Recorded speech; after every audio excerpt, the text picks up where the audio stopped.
Crazy Brave step number 4. Feel.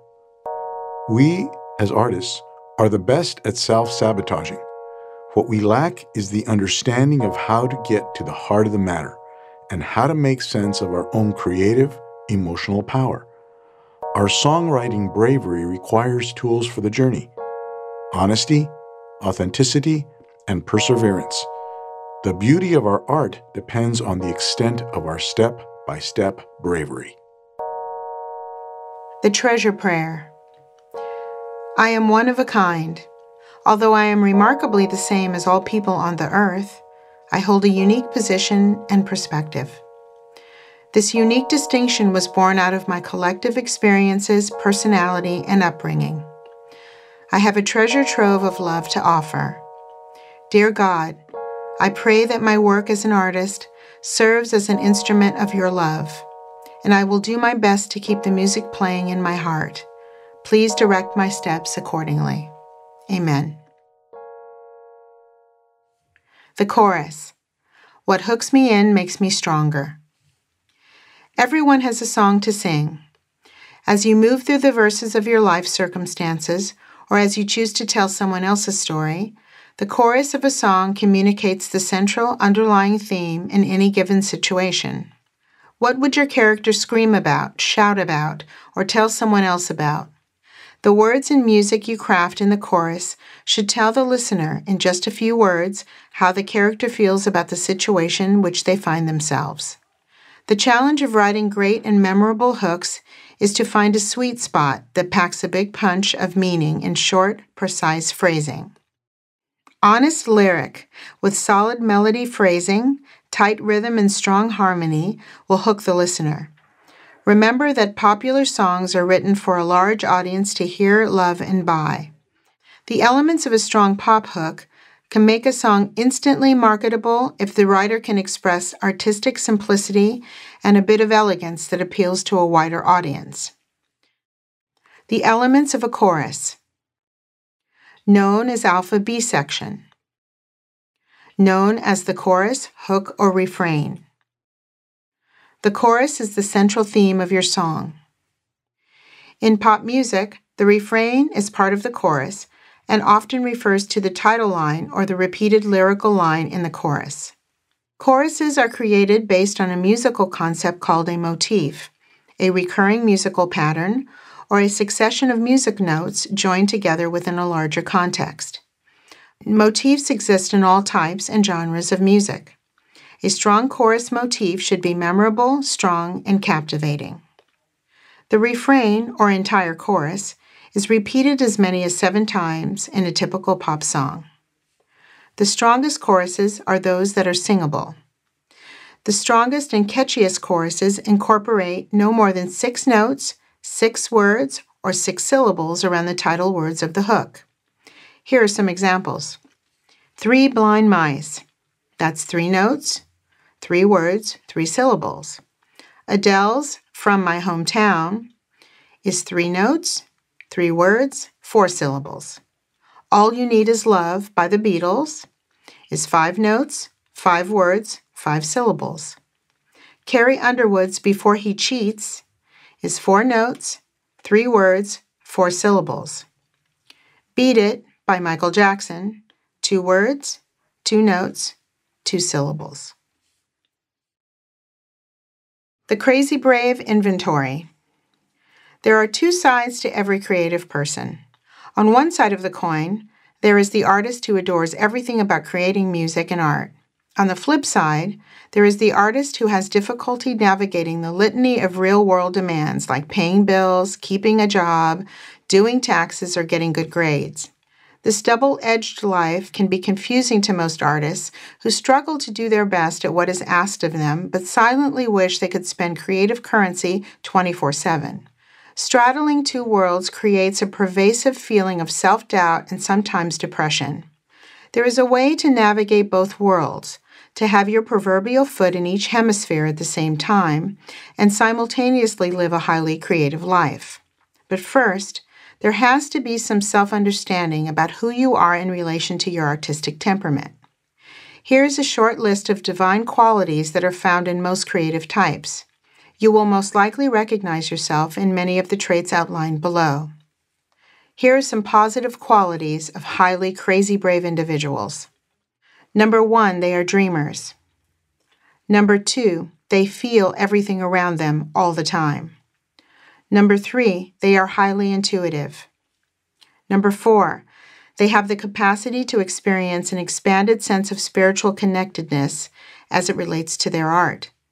Number 5, they are extremely generous people who care deeply about others. Number 6, they have a large capacity for universal compassion, and they often have their pulse on global issues. Number 7, they are divergent, out-of-the-box thinkers, and are able to come up with answers that other people in the room have not considered. Number 8, they are intellectually smart and brilliant, but not accurately measured by the Unified School Districts of America or otherwise. Number 9, they have a childlike naivete and innocence. Number 10, they are natural risk takers. Number 11, they have a message to share and a strong desire to share it. Number 12, they have a great deal of physical energy when they are engaged in their art or working on a new project. Number 13, they are easily bored if they are not working on some creative activity. Number 14, they have a great appreciation for beauty. Number 15, they love working independently but also enjoy being around and working with like-minded artists. Here are some of the challenges for crazy brave creative individuals. Number 1, they have difficulty sleeping and tend to feel lots of creative energy in the middle of the night. Number 2, registering at a higher rate than the general population, creative people demonstrate a sliding scale of psychological mood disorders, including mild anxiety, ADD, depression, and bipolar disorder. These challenges can stretch over a lifetime. Number 3, they can have pervasive feelings of low self-worth. Number 4, they have bouts with creative perfectionism, not stopping until a creative project is perceived as perfect. Number 5, they can self-sabotage creative efforts just before they are finished. Number 6, they can have ongoing, unstable relationship difficulties. Number 7, although gregarious, friendly, and kind, they rejuvenate best by being alone. Number 8, they were highly sensitive children who continue to react deeply to childhood wounds. Number 9, they are naturally rebellious and don't like rules and regulations. Number 10, they feel different than other people and sometimes deeply misunderstood. Number 11, they can feel unorganized, overwhelmed, and out of step with society. Number 12, they are sad when they are not able to engage creatively. No two artists are the same. If you desire to have a rich, long-lasting creative life, then self-understanding is key as you seek to heal the parts of your personality that resist your creative spirit and praise the parts that make you equipped for the crazy brave journey ahead. Crazy brave quick remedies. Your artistic baseline. There are 3 essential physical body elements needed to maintain a strong creative life. Number 1, healthy food. Number 2, physical movement. Number 3, rest and sleep. Because your body is a super-sensitive, reactive instrument, and these 3 elements are so tightly woven together, a lack in one area will affect the others. See Step 5 inside the Creativity House.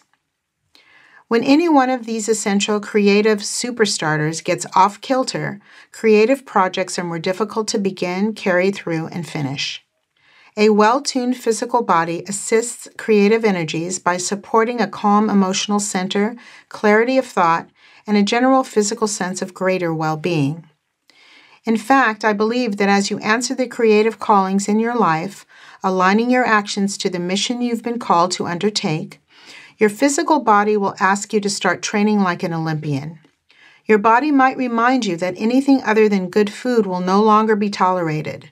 For example, that sudden aversion to walnuts, which you've eaten all your life, now makes your stomach feel queasy and gives you an instant rash on your face.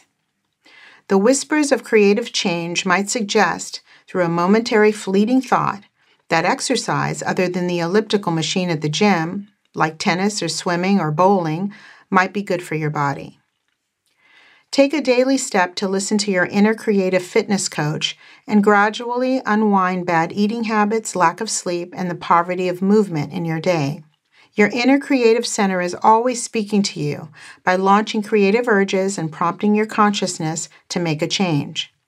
Each day grants us a new sunrise, a flowing wind, a fresh mind. Start small but stay steady and incorporate new strategies for physical renewal and improvement. If you bravely honor your creative center by doing what's good for your body, it will honor you in return. No drugs. This is a big no-no for most sensitive creative people.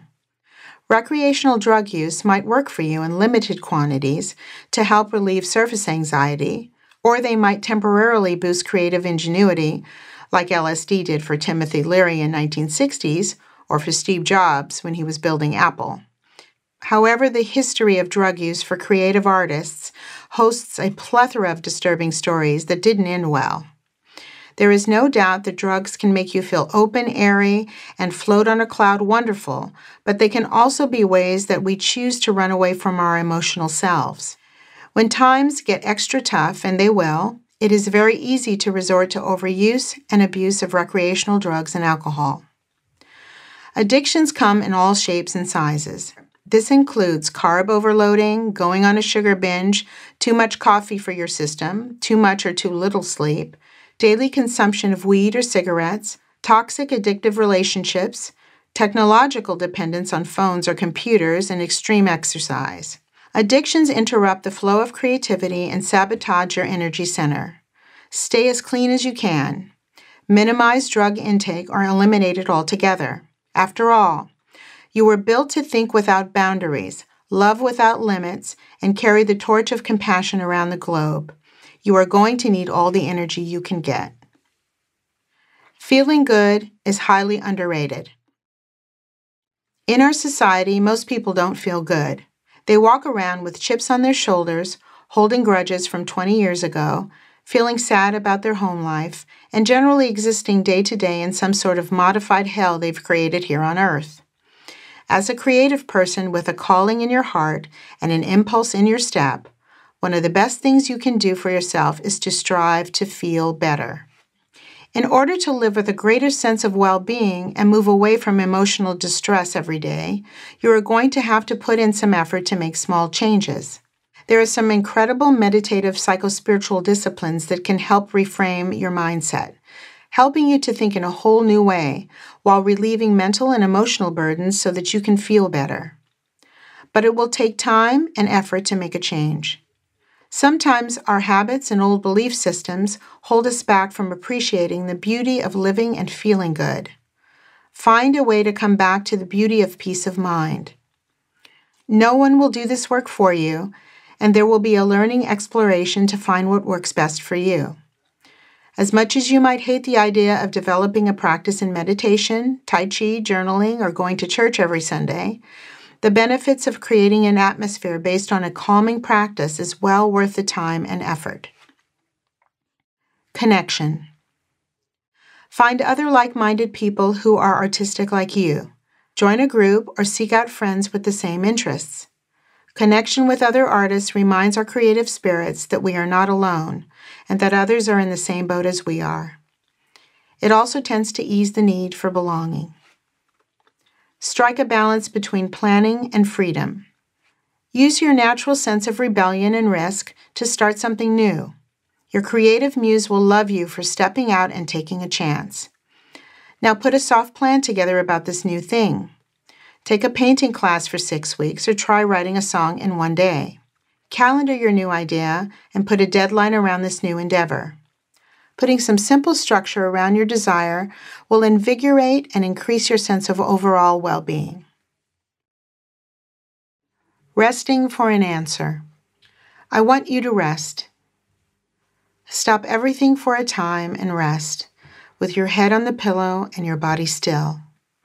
Detach your mind and let the feeling of real rest move into your spirit.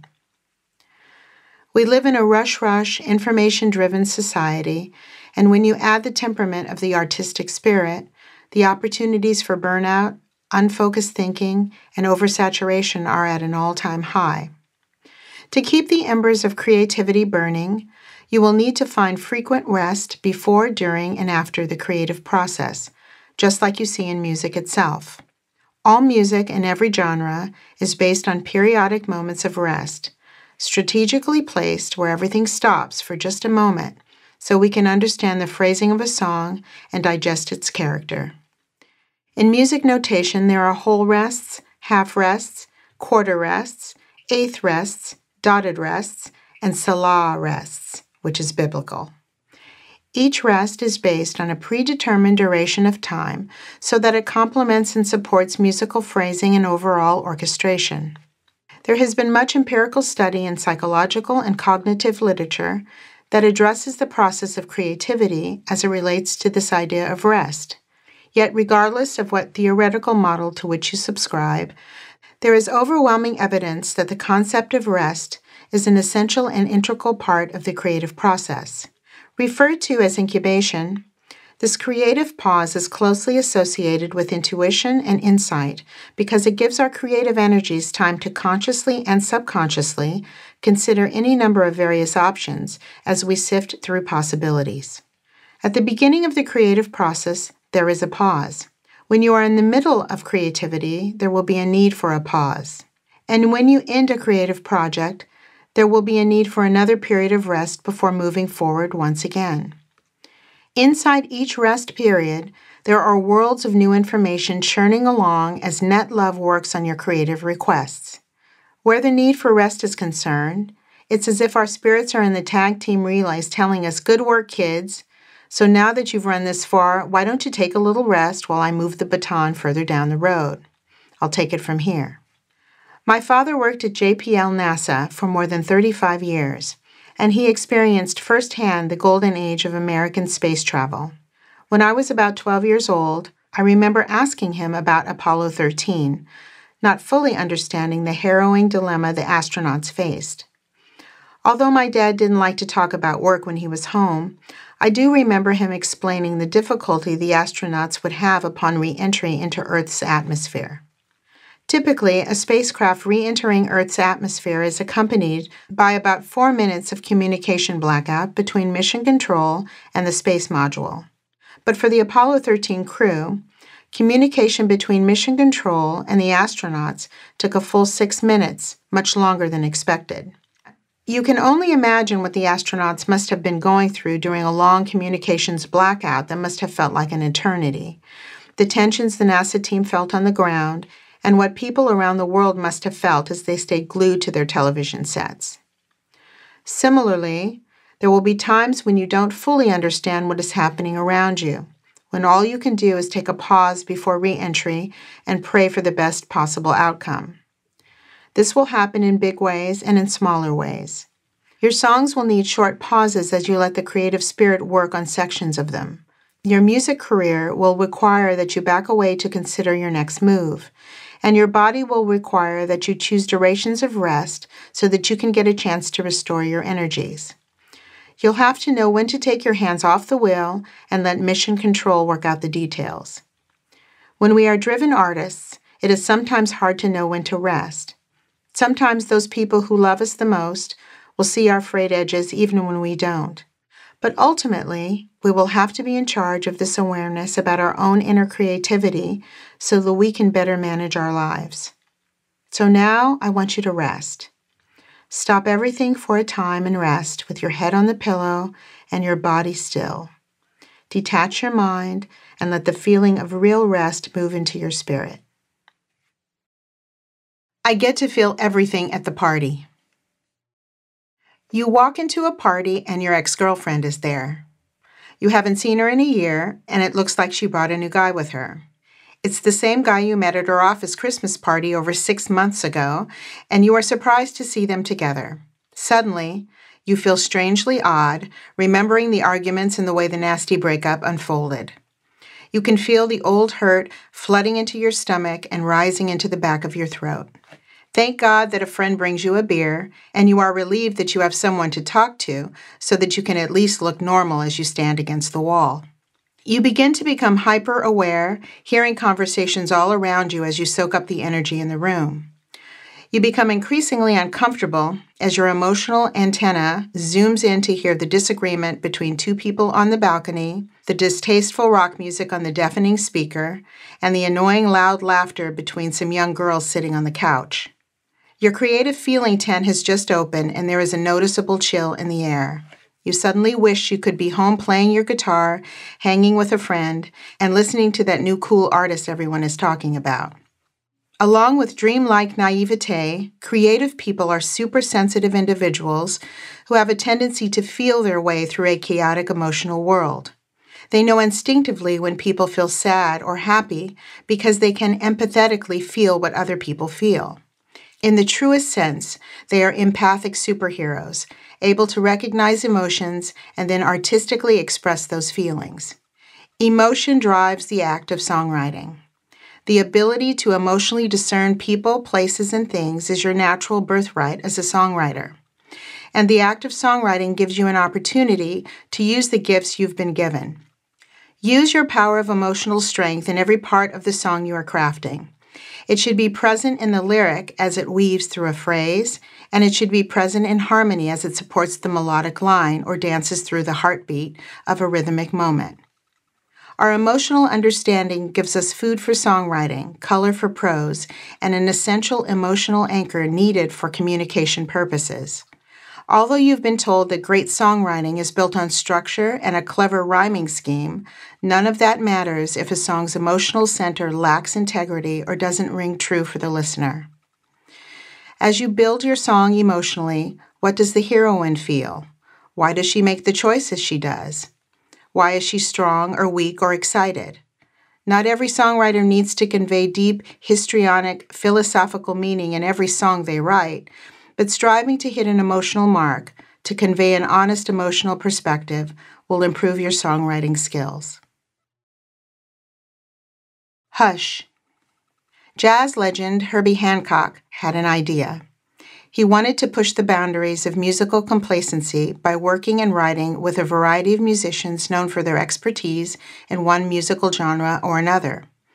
His hope was that he would learn something new, collaborate with artists known for the music of their time, and expand his own musical horizons.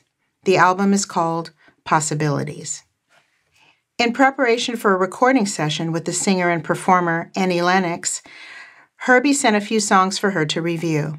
She picked a song called Hush, Hush, Hush, a deeply haunting and melodic tune written by Paula Cole. During the session, Herbie, Annie, and the producers had an intense discussion about the meaning of the song. The lyrics seemed evasive, and no one was quite sure about the real subject matter. Annie, in an effort to deliver an honest vocal, which is exactly what she is brilliant at doing, convinced Herbie to give Paula Cole a phone call so that they could ask her directly what the song was about. Synchronicity was once again at play when Paula spoke to Annie on the phone. Paula had always been a huge Annie Lennox fan and had attended many of her concerts over the years. The idea that Annie was calling her on the phone and asking her about a song she had written was enough to bring Paula to tears. Once she gathered her composure, Paula explained that the song was a deeply personal one about a friend who had died from AIDS. She had intentionally made the song metaphoric in nature because the subject matter felt so heavy and depressing. In all the earlier discussions between Herbie and Annie about what the song might be about, no one had guessed that the song was about a young man dying of AIDS. Armed with a real understanding of the lyrical intent, Annie now had an emotional foundation for her vocal delivery. When you write a song, the backstory of your song becomes the heart of what people hear first, and in the writing process, it will help drive the song forward. The spark and heart of your subject matter should feel like tapping into a river of something meaningful to you, something you understand. This river of understanding about the object of your attention should feel like it flows and moves. Stay centered and focused in your emotional place. Otherwise, you risk distracting the listener because you veered off center and moved away from the heart of what it is you want to say. Once you connect to this deeper flow of understanding and translate it into words and music, let it speak to you during the full writing of your material. Get out of the way and don't fight too much. The deeper the feelings, the greater need there is to keep your ears in the center of the emotional heart of the song. Your commitment and due diligence as a writer who stays in the pocket will have personal and professional rewards over time. So hush, hush, hush, and listen to the river underneath. Find the river of honesty at the core of the song you are writing. It has all the potential woven into it. It will tell you the lyrics, the melody, the tempo, and the harmony of the song, but only if you remain in the heart of it and listen. Trust your impulse and stay in that pinpoint of focus as the river of a spark flows over and around you, and then write as fast as you can. River watching. The next time you get a chance, watch a river. What you will notice is how water moves effortlessly around boulders, sticks, rocks, and bridges. Not much can stop a river's current. If there is an obstacle anywhere, watch how the rest of the river will rally behind that obstacle, giving it gentle pressure until it unlocks, splits, pushes, or pulls from itself, only to rejoin itself once again as it travels in one direction. Sometimes the pressure is strong and turbulent, and at other times it is soft and quiet. But there is always a steady sense of persistent movement as the water moves from the mountains to the oceans. When you watch the activity of the river as it flows from place to place, it is easy to understand the concept of universal wisdom. The river knows itself, and it knows its direction. Artists have a tough time understanding the concept of movement over time, of process, of step-by-step choreography as things unfold. The nature of the creative spark is to be in a hurry, like watching a 4th of July fireworks display with your family. After the first beautiful explosion of colors in the sky, you'll have to wait. The anticipation of the next series of fireworks can leave you feeling anxious as you stare at your phone or make small talk with your family. You'll have to remember that songwriting is a process. When the inevitable pain of blockage and halts occur, there can be a tendency to blame, drink, overeat, and soothe the pain in any way we can. The voices of doubt show up first in feelings of inadequacy, and then often in other people telling us what we believe about ourselves. By failing to step back, wait, and trust the currents of the river, our artistic selves react too quickly, leaving projects unfinished, songs unwritten, and dreams by the curbside.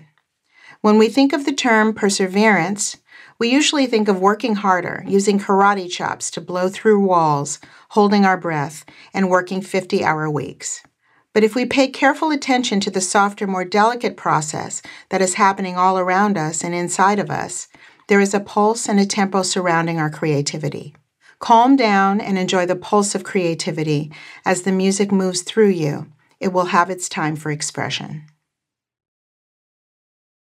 Wi-Fi blackout. As I get older, I curse a lot more. It's not so much out of anger, but more because it feels good and loose and lofty. A curse word cuts to the core of an emotion and provides immediate relief, comic or otherwise. Most of us find ourselves cursing mostly when there is a block, a stop, or a delay, like locking my keys in the car while the motor is running, or working on one frustrating song verse for days without any breakthroughs. Cursing seems to remind me that this old gal still has some fight left in her. When we hit a particular difficult creative songwriting moment, and there appears to be no remedy in sight, it can feel super frustrating, like a Wi-Fi blackout when we have important computer work to do. But don't dismay. There are a whole host of reasons we lose our creative mojo and become temporarily frozen, including the fact that sometimes a greater and deeper work is at play as our creative spirits seek a new solution or some needed rest. One of my favorite stories is about Brian Wilson of Beach Boys fame. I heard that when he felt stuck in the songwriting process, he would change instruments and play classical music or other songs outside the genre he was writing. When he was ready, he would return to songwriting with a whole new jumpstart on the problem he was facing. Somehow he instinctively knew that it was necessary to move away from the problem for a while and to become active in a different way. But what I like most about this story is that Brian stayed in the pocket of creativity and didn't abandon things when it got hard. When you feel some frustration creeping in, switch up your energies. Do some gardening, dance around the living room, get some needed rest, listen to your favorite band, and most of all, be patient with yourself. Be aware of how net love is working during Wi-Fi blackout times. Notice random references floating into your consciousness, a scene from some old movie, an old conversation with a friend, or a dream you might have. Your creative muse is working it out, helping you to reestablish your Wi-Fi connection and get going again by sending prompts and clues for breakthrough. Criminals. Creating music is not separate from your life. Your authentic self is seeking expression through you, and it is willing and ready to use your art to tell people something important and heartfelt. In fact, all the things you love and hate right now, in this minute, will show up in the music that you create. Melian is a talented songwriter and performer who learned this firsthand. On one memorable evening, several difficult personal events occurred, and seemingly all at once. She was in Los Angeles and stopped by a bar to have a drink with a friend. She parked her car in front of the bar and spent an hour inside. When she returned to her car, she discovered that it had been broken into. Everything was gone: her laptop, her purse, and her phone. The most devastating realization was that her journals, with all of her lyrics and personal experiences, had been taken too. On the day she was robbed, Melian was in the process of finishing up her first album. She counted her lyric book and personal journals as her most precious career possessions, cataloging her list of unfinished song ideas. The book Rich Dad, Poor Dad by Robert Kiyosaki was also in the car, but for some unknown reason it was the only item that wasn't taken. Eerily, during the theft, the cover of the book had been defaced. The Rich Dad title on the cover had been scratched out, and the Poor Dad part of the title had been left intact. She thought it strange that the thief took everything else in her car, but seemed to have enough time to deface the cover of her book. It was only when she called to make a police report that she looked up at the name of the bar and gasped. The bar was called Criminals. Just 2 days later, at 2 a.m, she began to write about the humiliation and pain of losing the things that meant so much to her, the cherished pieces of her heart written down in lyrics and melody. She wrote about poverty and the wealth of the spirit, and how no one can take anything away from you, even if they do steal from you in the middle of the night. She wrote about enduring tough times and resilience and experience she had endured. She called the song Criminals and talked candidly in her lyrics about the irony of the name of the establishment, the meaninglessness of physical things that are lost, and the paradox of being wealthy in life yet impoverished in spirit. As the crisis began to make sense to her spiritually, she realized that she had an opportunity to speak honestly about what she felt without pretense or sugar-coated optimism. By communicating this in her songwriting, she automatically became a vehicle for change, whether or not she knew it. At a gig just a week later, she performed Criminals in front of a crowd of fans who had never heard her music before. There were cheers and laughter as she made a real connection with the audience. She was given a standing ovation at the end. When tragic things occur in your personal life, or you have an ongoing series of pervasive problems that don't seem to go away, take this opportunity to write a song. Let the emotion of the circumstance seep into the musical lines as they help relieve the pressure of the pain you feel. The relief will feel small and steady at first, but it will bring increasing calmness as you carve out your story in the writing process. Spend some time bringing up the ugly so that it can be examined, digested, and figured out. A deeper spiritual question is always at hand as you search for meaning in the pain of what has occurred. A song is the perfect place to pretend you are a bird, rising above the pain while observing the landscape from a higher vantage point. There will always be criminals in your life. They are in your second-grade teacher who told you couldn't read, in the boss who accuses you of wrongdoing at work, or the spouse who invests time and energy in convincing you that you are a terrible person. Criminal minds are in the business of distraction, placing guilt, and convincing you that you are less than. This is how they extract illegitimate power from your powerful being, by sucking the wind out of you for their own benefit, and then parading around like they own something. Just as some people spend all of their time stealing people's credit identities, there are those who consciously or unconsciously steal your artistic riches, one insult at a time. The short answer is to remember that you are given a gift at birth, and it is an ability to create music. As a creator of music, you have the power over your transformation and your own redemption. Learn to read the signs of your life. Look at the metaphors of the events around you. Is the turbulence of the event like a storm or a hurricane or an ocean? Then write about that. Does the birth of your daughter feel like a bright spring day, a carousel ride, or an ice cream cone? Then write about that. Each refocusing back into your music will bring you closer to a real understanding of your true nature. No one can take away the music in your heart and the spiritual connection to an infinite universe that has specific plans for you. Don't allow yourself to be distracted by thieves in the night. You know your true calling and your North Star. Wabi-sabi perfectionism. There is a delightful term hailed from 14th century Japan called wabi-sabi. Centuries ago, as a reaction to the prevailing aesthetic of lavishness, ornamentation, and rich materials, the concept of wabi-sabi was born. Roughly stated, the term wabi has evolved into meaning rustic simplicity and an appreciation for the aesthetic of imperfection in physical things, such as a homemade teacup with irregular edges.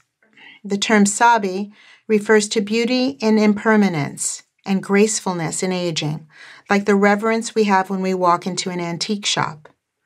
There is an inherent beauty in those things that are imperfect and old and temporary. Wabi-sabi has been described as the wisdom and beauty of imperfection. I'm reminded of the countless imperfections in the music recordings made in the 60s, when there was no auto-tune or HD Pro Tools systems to pump out shimmering renditions of a vocal delivery or a drummer's rhythmic flair. Listen to early Etta James, The Beatles, Nina Simone, or Creedence Clearwater Revival, and notice the roughness and unsteady expressions in the unbalanced tracks. There is a great appreciation for the raw authenticity of these talented artists as we honor their contribution to the history of pop music. Now when we pull out that rusty turntable and play those old recordings, it feels as if these artists are performing in our living rooms, just for us, with the fullness of nostalgia and wabi-sabi imperfection. The grace of wabi-sabi is a powerful way to keep artistic perfectionism at bay. If you are an artist who expects flawlessness in your art, then you might be suffering from feelings of artistic anxiety that masquerade as high standards. In the real world, this looks like holding on to songs simply to see if we can make them better, even though we've been working on them for 2 years, rearranging perfect-sounding vocals by running yet another pass in the studio, and maybe failing to finish projects because we think they could be better. The behavioral downside of creative perfectionism is that underneath there is a pervasive sense of unworthiness. There is nothing wrong with setting high artistic standards in general, but when they cause too much anxiety and accompany feelings of not being good enough, then there is a need to reframe the experience. One musician friend of mine does this by reminding himself that music is like playing in the sandbox. It's his way of dealing with the idea of having to be perfect all the time. Another good way to reframe perfectionistic anxiety is to focus on completion rather than perfectionism. Thinking about the importance of finishing a project, as opposed to rehashing every little thing about a piece of that project, gives our artistic self some creative relief, helping to soothe the pressure of creative frustration. Try thinking about completion rather than perfection. Think of your wabi-sabi songs as beauty wrapped up in graceful antique paper. Don't let the songs that flow through you get caught in the churning cycle of perfectionistic shutdown. Do your best to reframe your thinking so that you can let your babies go, imperfections and all, and they can do the work they were meant to do. Compassionate self-worth. I remember working with one young woman who was deathly afraid to sing. So frightened, in fact, that she could barely make a sound. It was amazing to me that she had enough chutzpah to even try coming to vocal training in the first place. In order to help ease her discomfort and soften the pain she was experiencing, I found myself explaining the relationship that singers have with their audience. If you are scared when you sing, then the audience will be scared for you, I started. If you are easy and relaxed about it, then they feel easy and relaxed with you. This one-to-one relationship is the essence of musical exchange that every musician and artist feels when he or she steps onto a stage to perform or sing. I went on to explain, there are two sides to you.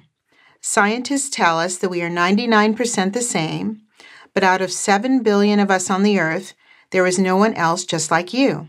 Your uniqueness sets you apart, but your humanity includes you. It was only later that I began to wonder about this polarity, this opposite of opposites. I wondered why our beloved God would create the human species in all its magnificence to carry profound similarities that include a brain, a heart, an inherent need for love, a range of emotional feelings, and a need to eat and walk and run, while conversely creating us with startling uniqueness. Then it dawned on me. Perhaps God created us all the same that we might understand compassion. And perhaps He created all of us uniquely different so that we might understand our own self-worth. Think about this for a moment. Compassion and self-worth. Compassion normally refers to that feeling of love, care, and empathy that we have for someone else. Self-worth speaks to the inner feeling of compassion, or lack thereof, that we have for ourselves, which includes a respect for who we are.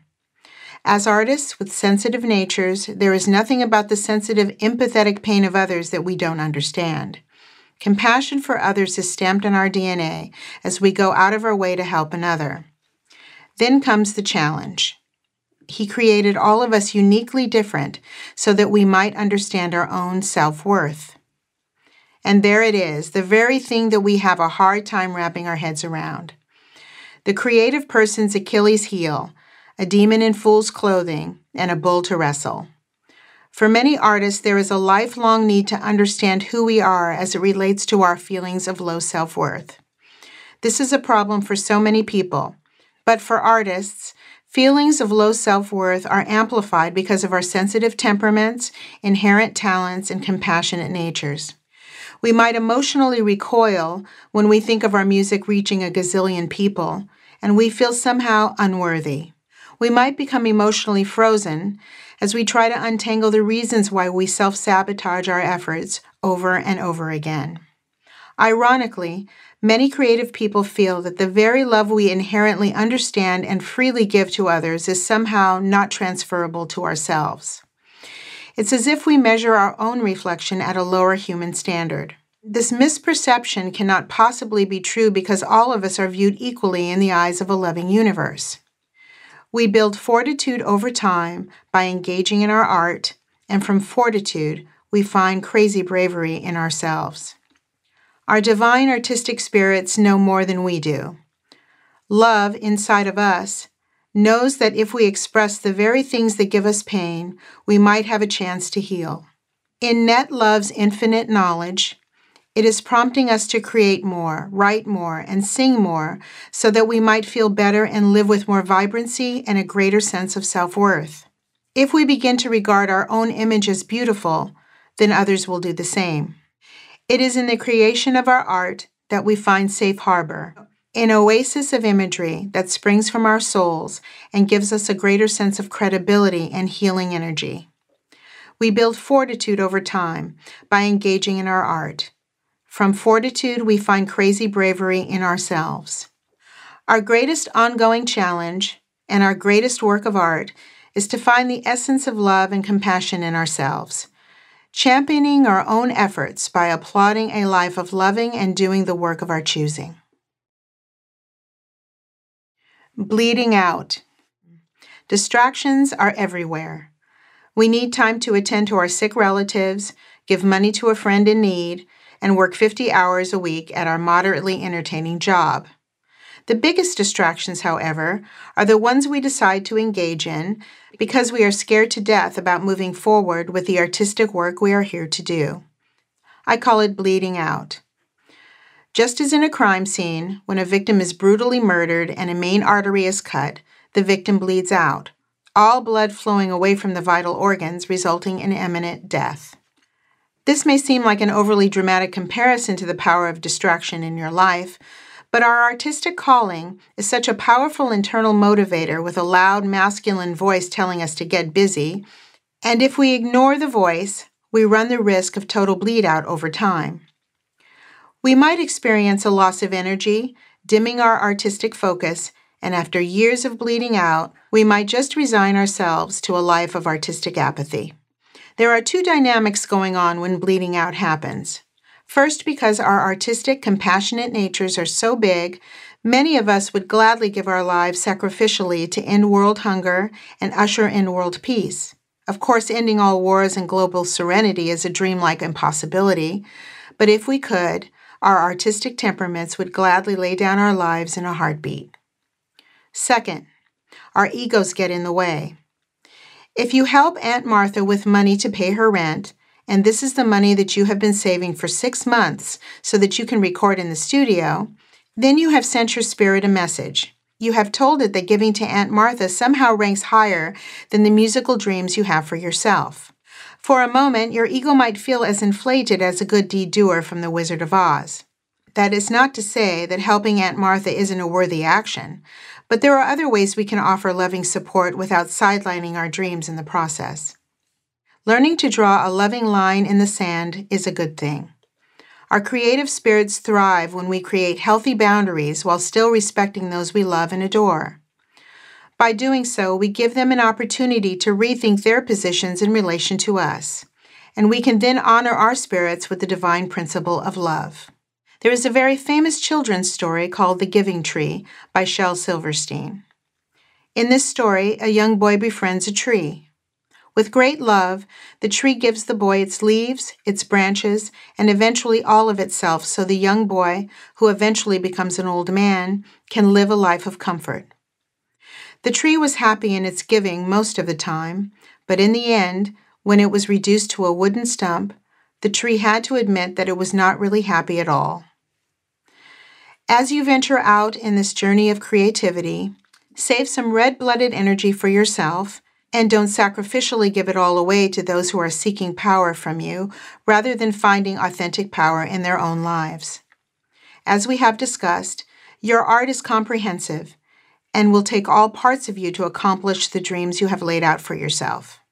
Remember that your worth is not tied up in someone else's agenda, but instead is a unique expression of what you can give from your own heart. I have always been the kind of artist to jump in the deep end of the pool, and I am generally willing to leave it all behind if I think I will move closer to a life that will make me happier.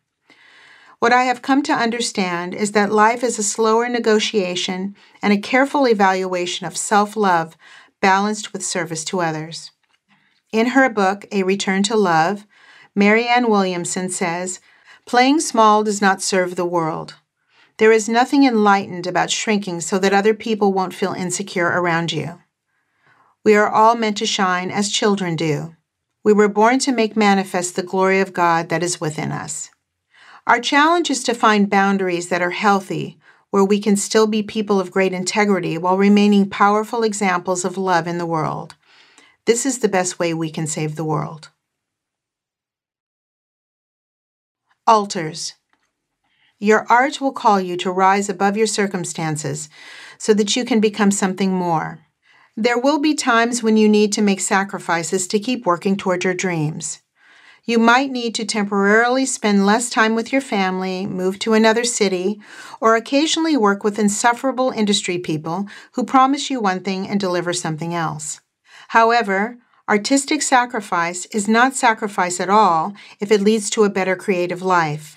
You simply have to lean into your creative art by striking a balance of self-care, helping to clear your mind and nourish your soul. There was a time recently when hearing about another creative person succumbing to addictive drugs was more than I could bear. The stories of the gifted 27 Club artists, who died at 27 and never made it to see their 28th year, are sad reminders of just how fragile and vulnerable the world of a creative artist can be. Some 27 Club notables are Amy Winehouse, Janis Joplin, Kurt Cobain, Jimi Hendrix, and Jim Morrison, with a long list of others who are unfortunate members of a club to which no one wants to belong. You may think that your work is to write, sing, and to perform, but your real vocation is to take care of yourself first. I have a great love for creative energy and for the people who work hard on their craft.